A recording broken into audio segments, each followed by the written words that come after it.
លិខិតបន្តថាជនជាប់ចោទអឿនអាងធ្លាប់ធ្វើជាមន្ត្រីបរិស្ថានបន្ទាប់ពីសាងភ្នោះបួសជាព្រះសង្ឃនៅវត្តប្រាសាទធ្នង់ខេត្តសៀមរាបលិខិតរបស់ប្រពន្ធជនជាប់ចោទបន្តទៀតថាប្តីរបស់ខ្លួនដែលមានឈ្មោះថាអឿនអាងធ្លាប់ធ្វើជាកងទ័ពខ្មែរក្រហមនិងជាទាហានប៉ារ៉ាហើយនៅថ្ងៃទី28ខែមិថុនាឆ្នាំ2016អឿនអាងបានប្រាប់ប្រពន្ធថាខ្លួនត្រូវចេញទៅភ្នំពេញនៅថ្ងៃទី10ខែកក្កដាស្រាប់តែឮដំណឹងថាប្តីរបស់គាត់បានបាញ់សម្លាប់មនុស្សទោះជាយ៉ាងណាខាងអัยការដែលមានព្រះរាជអាជ្ញាលោកលីសុផាន់ណាជាតំណាងហាក់មិនបានខ្វាយខ្វល់នឹងភាពចម្លែកនិងអង្គហេតុមិនប្រក្រតីទាំងឡាយពាក់ព័ន្ធនឹងជនជាប់ចោទនេះឡើយប៉ុន្តែសង្កត់ធ្ងន់ទៅលើចម្លើយសារភាពរបស់ជនជាប់ចោទនិងផុសតាងជាកាំភ្លើងខ្លីដែលជួបសម្លាប់ប្រកាសថាជាអាវុធរបស់ខ្លួនប្រើបាញ់សម្លាប់បណ្ឌិតកែមលីព្រះអាញាលោកលីសុផាន់ណាដែលមើលទៅហាក់ដូចមានឥទ្ធិពលលើក្រុមចៅក្រមជំនុំជម្រះនៅក្នុងសវនាការថ្ងៃទី1មីនានោះក៏មិនបានឆ្លេចសួរដេញដោលជនជាប់ចោទថាតើមានអ្នកខុបខិតនៅពីក្រោយខ្នងការធ្វើឃាតបណ្ឌិតកែមលីឬទេប៉ុន្តែជួបសម្លាប់ខ្លួនឯងដោយមិនចាំបាច់គេសួរក៏ប្រកាសយ៉ាងហោចណាស់ពីរដងដែរ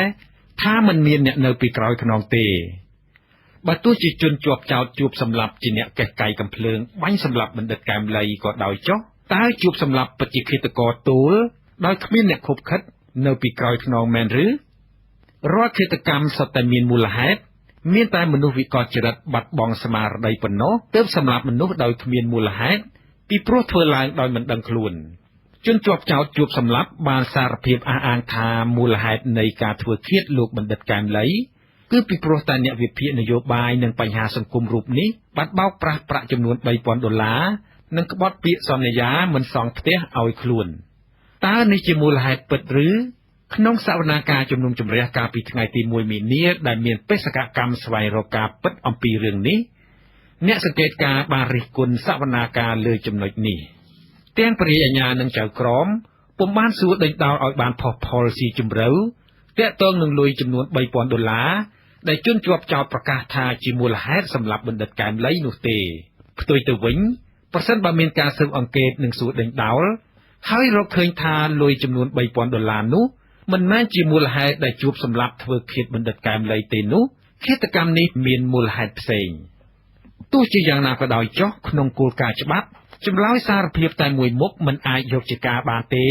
លុះត្រាតែមានភស្តុតាងស៊ីសង្វាក់បញ្ជាក់ទៅលើចម្លើយសារភាពនោះក្រៅតែពីមជ្ឈដ្ឋានទូទៅមិនជឿថាបណ្ឌិតកែមលីខ្ចីលុយជនជាប់ចោទជួបសម្លាប់ហើយនោះប្រពន្ធរបស់ជនជាប់ចោទបានបញ្ជាក់ថាជនជាប់ចោទមិនដែលមានប្រាក់ចំនួនរាប់ពាន់ដុល្លារនោះទេទោះជាយ៉ាងណាហេតុអ្វីបានជាបុរសម្នាក់អះអាងថាខ្លួនមានមុខរបរជាកម្មករស៊ីឈ្នួលកាត់ស្មៅនៅប្រទេសថៃនិងរស់នៅក្នុងភូមិចំការគោដាច់ស្រយាលមួយក្បែរព្រំដែនថៃស្គាល់បណ្ឌិតកែមលីនៅភ្នំពេញឯណោះនៅពេលចៅក្រមសួរថាហេតុដូចម្តេចបានជាស្គាល់បណ្ឌិតកែមលីរហូតហ៊ានឲ្យខ្ចីលុយជួបសម្រាប់ឆ្លើយថាខ្លួនស្គាល់ពូលីគឺបណ្ឌិតកែមលីតាមរយៈបុរសម្នាក់ឈ្មោះលីទើបខ្លួនហ៊ានឲ្យប្រាក់ពូលីខ្ចី$3,000ជួបសម្រាប់បន្តថាក្រោយបរោះដែលខ្លួនហៅថាពូលីបានទូរស័ព្ទទៅប្រាប់ថាបណ្ឌិតកែមលីចាយលុយអស់ហើយជាអ្នកបោកប្រាស់ទោះជាយ៉ាងណាជនជាប់ចោទជួបសម្លាប់គ្មានអ្វីផ្សេងអាចបញ្ជាក់ឬផ្ទៀងផ្ទាត់ថាអ្វីដែលគាត់និយាយនោះជាការពិតនោះទេកាន់តែភ្ញាក់ផ្អើលនោះគឺទាំងចៅក្រមនិងព្រះរាជអាជ្ញាមិនបានសួរដេញដោលទេថាអ្នកណាជាបុរសឈ្មោះលីនោះមានមុខរបរអ្វីស្គាល់ពូលីសតាមរបៀបណាហើយបុរសឈ្មោះលីនោះបច្ចុប្បន្ននៅទីណានោះទេជួបសម្រាប់គ្រាន់តែបញ្ជាក់ថាបានជួបបុរសឈ្មោះលីនេះនៅប្រទេសថៃមានតែបុរសឈ្មោះលីនេះទេទើបអាចជួយស្រាយបំភ្លឺចម្ងល់ជាច្រើនបានប៉ុន្តែតុលាការមិនបានកោះហៅជននេះមកឆ្លើយបំភ្លឺក្នុងក្តីឃាតកម្មនេះឡើយតើបុរសឈ្មោះលីដែលជនជាប់ចោទជួបសម្លាប់ហៅថាពូមាននៅក្នុងលោកនេះទេព្រះសង្ឃប្រនាមតោញិលគង់នៅវត្តប្រាសាទធ្នង់ក្នុងស្រុកអង្គរជុំខេត្តសៀមរាបមានធរណីការប្រាប់ទូរទស្សន៍អាហ្សាសេរ៉ាថាជនជាប់ចោទធ្លាប់បួសជាព្រះសង្ឃជាមួយព្រះអង្គមានប្រនាមថាអឿនអាងព្រះសង្ឃអឿនអាងមានចរិតប្រហើនកោងកាចនិងធ្លាប់លួចលុយវត្តយកទៅលេងល្បែងភ្នាល់ទៀតផងព្រះភិក្ខុសង្ឃអឿនអាងតែងអួតអាងអំពីខ្លួនឯង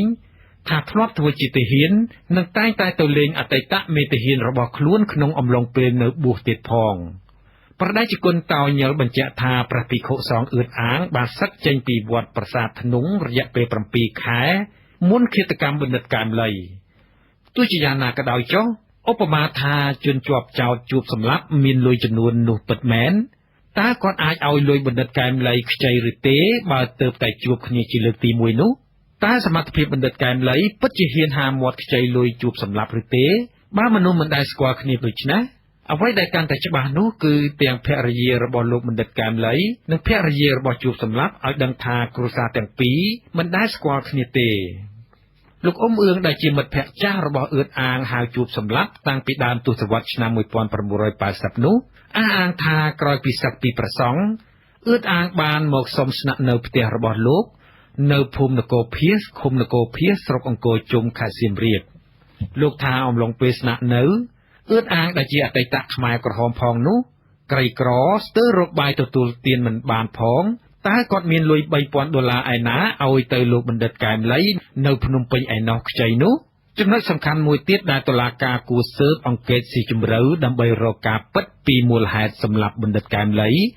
ប៉ុន្តែតុលាការមិនបានធ្វើនោះគឺការសង្ស័យថាអឿតអាងឬជួបសម្លាប់ជាប់ពាក់ព័ន្ធជាមួយអង្គភាពយោធាបើតាមលោកអ៊ុំអឿងមិត្តភក្តិចាស់របស់ជួបសម្លាប់នៅមុនពេលឃាតកម្មលោកបណ្ឌិតកែមលីមួយសប្តាហ៍ជួបសម្លាប់បានបាត់ពីផ្ទះលោកអ៊ុំអឿងដឹងថាមិត្តរបស់ខ្លួនមកភ្នំពេញនៅពេលជួបសម្លាប់ទូរស័ព្ទទៅប្រាប់លោកទាំងអំនួតថាខ្លួនគេបានការងារធ្វើជាទាហាននៅក្រុងភ្នំពេញបានប្រាក់ខែ$300បើតាមការស្រាវជ្រាវរបស់ទូរទស្សន៍ Al Jazeera នៅថ្ងៃអឿតអាងឬជួបសម្លាប់ចាក់ចេញពីភូមិមានមន្ត្រីស្រុកនិងយោធាបានចុះទៅជួបគាត់បន្ទាប់មកក៏បានឡើងជិះរថយន្តតាក់ស៊ីចាក់ចេញពីភូមិអ្នកបើករថយន្តតាក់ស៊ីឈ្មោះដឹកឌៀនឲ្យដឹងថាគាត់បានដឹកអឿតអាងទៅទម្លាក់នៅស្រុកពួកដែលនៅទីនោះមានរថយន្ត Lexus ស៊េរីទំនើបបានដឹកអឿតអាងបន្តទៀតទាំងមិនបានបង់លុយថ្លៃឈ្នួលឡានគាត់ទៀតផងទោះជាយ៉ាងណានៅក្នុងសវនកម្មជំរះក្តីជាង4ម៉ោងកាលពីថ្ងៃទី1មីនានោះទាំងចៅក្រមនិងព្រះអាជ្ញាមិនបានជជែកសួរនាំជនជាប់ចោទអំពីអង្គហេតុដែលបានរៀបរាប់មកនេះនិងអង្គហេតុគួរឲ្យសង្ស័យផ្សេងៗទៀតនោះឡើយឧទាហរណ៍ជនជាប់ចោទប្រាប់តុលាការថាខ្លួនមកដល់សៀមរាបនៅថ្ងៃទី29ខែមិថុនាឆ្នាំ2016ហើយថ្ងៃបន្ទាប់ទើបមកដល់ភ្នំពេញ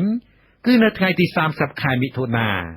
តើ10ថ្ងៃនៅភ្នំពេញដែលជាអំឡុងពេលមួយមុនថ្ងៃបាញ់សម្លាប់បណ្ឌិតកែមលីនៅថ្ងៃទី10ខែកក្កដានោះជនជាប់ចោទជួបសម្លាប់បានធ្វើអ្វីខ្លះជួបអ្នកណាខ្លះស្នាក់នៅទីណាពិតប្រាកដក្នុងសវនកម្មដែលអ្នកសង្កេតការមើលឃើញថាមិនសូវមានការសួរឆ្លេចដេញដោលទៅលើជនជាប់ចោទនោះគេសម្គាល់ឃើញថាជួបសម្លាប់ហាក់ព្យាយាមមិនប្រាប់ពីកន្លែងស្នាក់នៅពិតប្រាកដរបស់ខ្លួននៅមុនពេលធ្វើឃាតជនរងគ្រោះជនជាប់ចោទបានត្រឹមតែប្រាប់ថាដោយសារមានកំភ្លើងជាប់ខ្លួនខ្លាចគេឃើញដូច្នេះមិនហ៊ានរកកន្លែងស្នាក់នៅសមរម្យទេប៉ុន្តែបានទៅស្នាក់នៅការដ្ឋានសំណង់មួយនៅជិតផ្សារបឹងកេងកងខណៈដើរប្រមាញ់រកបណ្ឌិតកែមលីចំណុចនេះទាំងព្រះអាជ្ញានិងចៅក្រមមិនបានសួរនាំដើម្បីបញ្ជាក់ថាជនជាប់ចោទនិយាយពិតឬមិនពិតនោះទេចំណុចរៀបរាប់របស់ជួបសម្លាប់គឺមិនស៊ីសង្វាក់គ្នាទៅនឹងសម្ដីរបស់លោកអ៊ុំអឿងដែលបានឲ្យដឹងនៅពេលជួបសម្លាប់បានទូរស័ព្ទទៅប្រាប់លោកថាខ្លួនបានការងារធ្វើជាទាហាននៅទីក្រុងភ្នំពេញទទួលបានប្រាក់ខែ$300នោះទេទោះជាយ៉ាងណាក៏ដោយចុះចម្លើយរបស់ជួបសម្លាប់នៅក្នុងសវនកម្មមិនស៊ីសង្វាក់គ្នាទេម្ដងគាត់ថាគាត់ឃើញឡានបណ្ឌិតកែមលីចតនៅក្រៅហាងស្តាម៉ាតទើបដើរចូលហើយដើរបាន4ជុំទើបបាញ់បណ្ឌិតកែមលីម្ដងគាត់ថាគាត់ដើរចូលក្នុងស្តាម៉ាតទៅរកទិញចំណីញ៉ាំស្រាប់តែឃើញជនរងគ្រោះទើបបាញ់តែម្ដងចៅក្រមសួរថាហេតុអ្វីមិនសួរនាំរឿងជំពាក់លុយសិនជួបសម្រាប់ឆ្លើយទាំងពិបាកទទួលថាខ្លួនមានកំភ្លើងខ្លាចបណ្ឌិតកែមលីប្តឹងប៉ូលីសចៅក្រមសួរថាមានគ្នាប៉ុន្មាននាក់នៅពេលធ្វើសកម្មភាពនោះជួបសម្រាប់ឆ្លើយថាធ្វើតែម្នាក់ឯងទេនៅពេលតុលាការបញ្ចាំងកាមេរ៉ាសុវត្ថិភាពចៅក្រមសួរថានោះជារូបអ្នកណាជនជាប់ចោទឆ្លើយថានោះជារូបខ្ញុំនៅក្នុងសវនកម្មសាក្សីម្នាក់ដែលជាវិស្វកររបស់ហាងសាំងកាល់តិចដែលបានប្រមូលអង្គចងចាំរបស់កាមេរ៉ាសុវត្ថិភាពពីហាងស្តាម៉ាតប្រគល់ទៅឲ្យសមត្ថកិច្ចនៅក្រោយឃាតកម្មនោះមិនត្រូវបានចៅក្រមឬព្រះអាជ្ញាសួរនាំអំពីថាហេតុអ្វីបានជាអង្គចងចាំនោះឃើញតែមួយជ្រុងត្រង់ឃាតករដើរចូលនិងមើលមិនច្បាស់ទៀតផងនោះ ទោះជាយ៉ាងណាទាំងចៅក្រមនិងព្រីអាញាក៏មិនបានសាកសួររកការពិតថាហេតុអ្វីបានជាកាមេរ៉ាសុវត្ថិភាពនោះមានតែអង្គចងចាំតែមួយជ្រុងបើទោះជានៅក្នុងហាងនិងជុំវិញហាងមានកាមេរ៉ាសុវត្ថិភាពគ្រប់ជ្រុងទាំងអស់ក៏ដោយចុះចំពោះសំណុំរឿងឃាតកម្មបណ្ឌិតកែមលីត្រូវបានអ្នកសង្កេតការមើលឃើញថាចាប់តាំងពីក្នុងដំណាក់កាលចាប់ខ្លួនជនសង្ស័យរបស់នគរបាលរហូតដល់ដំណាក់កាលជំនុំជម្រះគឺមានចំណុចសង្ស័យដែលទាមទារឲ្យមានការឆ្លើយបំភ្លឺថែមទៀតពីព្រោះសវនាការជំរះក្តីឃាតកម្មមួយចំណាយពេលជាង4ម៉ោងប្រហែលជាមិនគ្រប់គ្រាន់ទេទោះជាយ៉ាងណាការប្រកាសសាលក្រមលើសំណុំរឿងឃាតកម្មបណ្ឌិតកែមលីនៅថ្ងៃទី23ខែមីនាជនជាប់ចោទទំនងជាត្រូវតុលាការរកឃើញថាមានទោសដើម្បីបិទបញ្ចប់សំណុំតុលាការក្រុងភ្នំពេញបានបើកសវនាការនៅព្រឹកថ្ងៃទី1មីនាជុំវិញរឿងក្តីឃាតកម្មលើលោកបណ្ឌិតកែមលី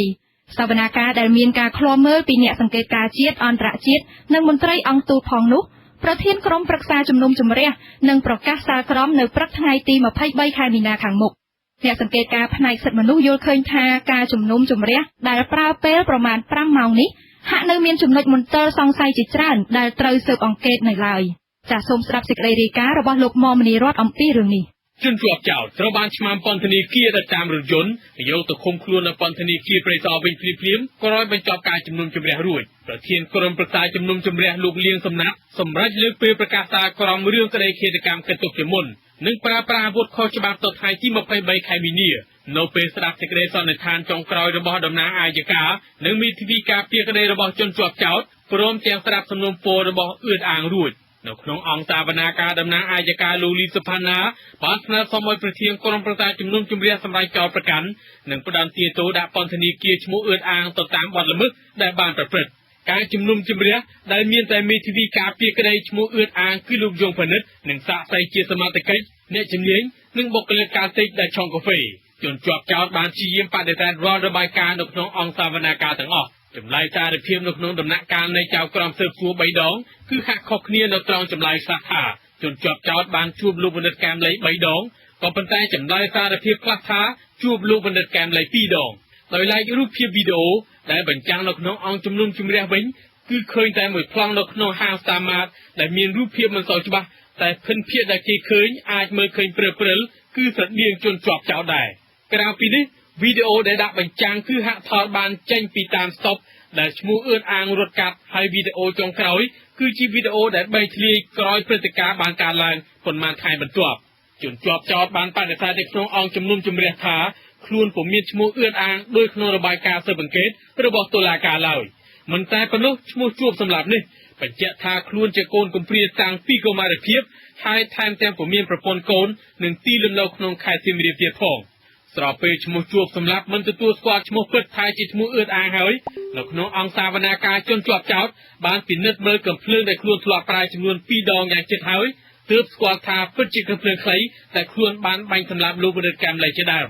នៅក្នុងអង្គជំនុំជម្រះក្រុមអ្នកសង្កេតការយល់ឃើញថាទំនងមើលទៅឈ្មោះជួបសម្រាប់នេះហាក់ដូចមិនប្រកាសថាជាកំភ្លើងរបស់ខ្លួនផងតើតែតំណាងអាយកាដំឡើងសម្លេងខ្លាំងបន្តិចទើបទទួលស្គាល់ខ្ញុំមុំមនីរតអាស៊ីសេរីភ្នំពេញ